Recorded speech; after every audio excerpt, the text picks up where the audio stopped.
Yes, నిజంగా ఏమీ జరగకుండా చూడాల్సిన బాధ్యత పోలీసులదని ఆయన మాటలు మాట్లాడినప్పుడు ఆయన దేనికి కమిట్ అయ్యాడో దానికి కమిట్ అవ్వమనండి. ఆయన ఆన్ పేపర్ దేనికి కమిట్ అవుతున్నారు? మేము ఇంతమందే వస్తాము, మేము ఎక్కడ జనాలు మొబిలైజ్ చేయట్లేదు, మేము పలానా దగ్గర హెలికాప్టర్ దిగుతాము, పలానా టైంకి జైలుకి వెళ్ళి పరామర్శిస్తాము, అక్కడ నుంచి ఇన్ని కిలోమీటర్లో ప్రసన్న కుమార్ రెడ్డి ఇంటికి వెళ్ళి పరామర్శిస్తాము, ఇంతమందితో వెళ్తున్నాము, వెళ్ళమనండి, మేము కూడా సహకరిస్తాం. మేమేమి ఇంట్లో కూర్చోండి నోటీసులు ఇవ్వట్లేదు కదా వాళ్ళకి. మీరు రండి, మీరు ఎంతమంది చెప్తారో దానికి స్టాండ్ బై అవ్వండి, మేము కూడా అలాగే మీకు పర్మిషన్స్ ఇస్తాము, ఏమీ జరగకుండా బాధ్యత తీసుకుంటాము. మీరేమో పరామర్శని పేరు పెట్టి బల ప్రదర్శన చేస్తూ ఉంటే ఎలా అవుతుంది? ఒకసారి అతను కూడా ఆలోచన చేసుకోవాలి కదా.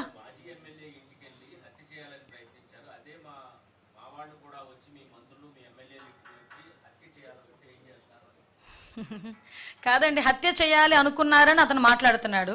అసలు ఎందుకు ఆ సిచ్యువేషన్ వచ్చిందన్న సంగతి ఎందుకు మాట్లాడట్లా? ఇప్పుడు ఆయన అక్కడ ఉన్నాడా లేదా, ఏం జరిగింది అన్నది పోలీస్ ఎంక్వైరీలో తేలుతుంది. ఈరోజు కాకపోతే రేపైనా పబ్లిక్కి చెప్తాం.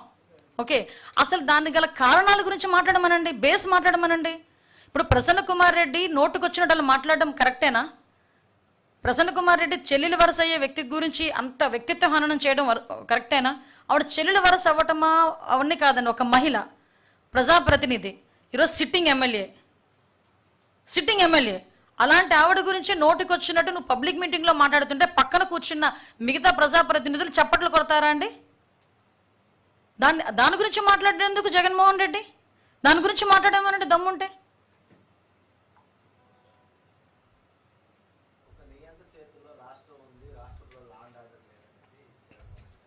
నియంత అలాంటి పదాలు ఆయనకి సూట్ అవ్వండి. ఎందుకంటే అటువంటి పదాలన్నీ కూడా బాగా యాప్ట్గా గుర్తొచ్చే వ్యక్తి జగన్మోహన్ రెడ్డి.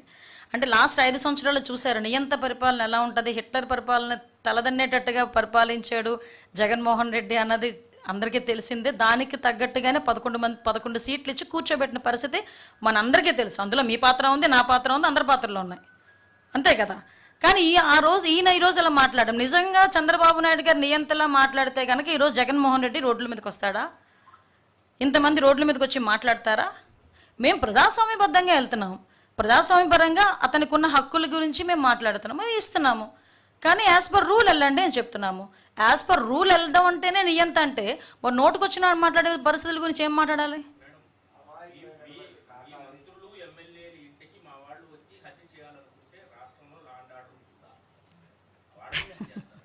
వాళ్ళు క్వశ్చన్ చేయడం ఏంటంటే, ఎవరింట్లోకి వెళ్ళి చేయాలనుకుంటే ఎవడు ఊరుకోరు.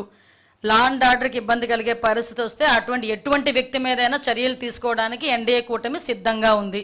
అందులో ఎక్కడ కూడా బ్యాక్ స్టెప్ వేసే పరిస్థితి లేదు. ఫస్ట్ థింగ్, అది ఎవరైనా సరే.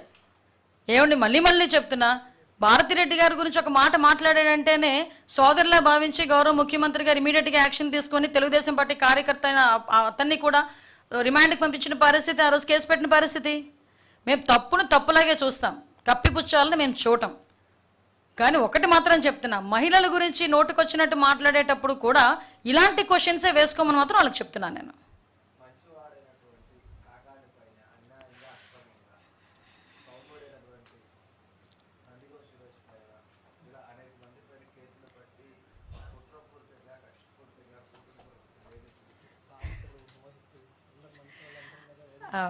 ఆయన కాండక్ట్ సర్టిఫికేట్ ఆయన ఇస్తారు, కానీ ప్రజలు ఇవ్వాలండి కాండక్ట్ సర్టిఫికేట్. ఎవరికైనా, ఏ పొలిటీషియన్స్కైనా. విషయం ఏంటంటే కేసులు నడుస్తున్నాయి, దర్యాప్తు నడుస్తుంది, కేసులు చెప్తాయి ఎవరు నీతిమంతులు, ఎవరు నెమ్మదస్తులు, ఎవరు నిజాయితీ పరులు అని కోర్టులు చెప్తాయి. ఎందుకు మనం కంగారు పడాల్సిన అవసరమే ఉంది?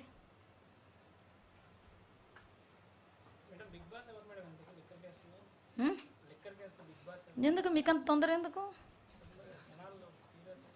జనాలు క్యూరియాసిటీ. ఇప్పుడుకొచ్చి బిగ్ బాస్ షోలోనే బిగ్ బాస్ ఎవడో తెలియట్లేదు.